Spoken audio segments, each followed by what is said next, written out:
Dr. Fauci, Americans haven't forgotten the tragic stories of people who lost loved ones during COVID and those that were denied a chance to say goodbye to their family members that were in hospitals or residing in nursing homes because of the COVID-19 protocols. Americans haven't forgotten the mandates, the adverse reactions to vaccines, the government misinformation, social media censorship, hotlines to tattle on their neighbors, the forced school closures, the tragic rise in suicides, or those businesses that were forced to close during lockdowns. Americans haven't forgotten the hundreds of billions of dollars spent by taxpayers for COVID relief, stolen by fraudsters who bought Rolls Royces and yachts. These were taxpayer dollars. Americans have lost trust in science and government after the COVID response, trust which will be incredibly difficult for us to gain back. Dr. Fauci, you said that the science was evolving and that your recommendations evolved with it. But Americans remember you as the public face of the coronavirus response.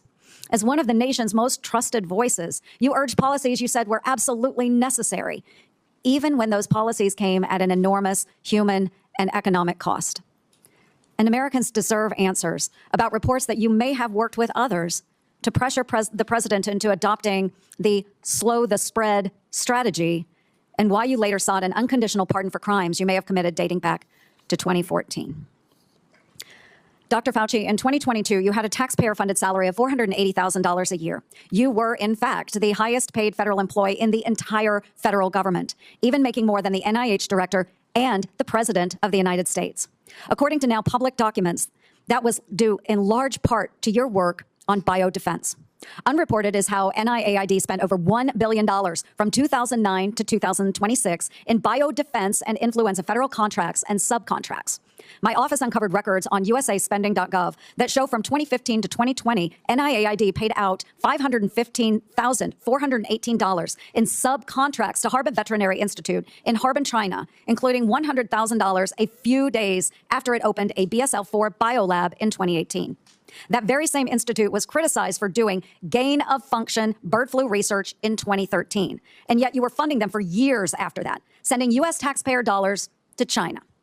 These contracts, which we also trace to NIAID, show U.S. taxpayers funded gain-of-function researchers in the Netherlands and in Wisconsin, funding the same folks whose controversial work led President Obama to pause this exact type of dangerous pandemic research. Dr. Fauci, did you know that the NIH's billion-dollar Sears contract programs were funding gain-of-function researchers in China, the U.S., and in the Netherlands? On the advice of counsel, I respectfully decline to answer based upon my rights under the Fifth Amendment to the Constitution.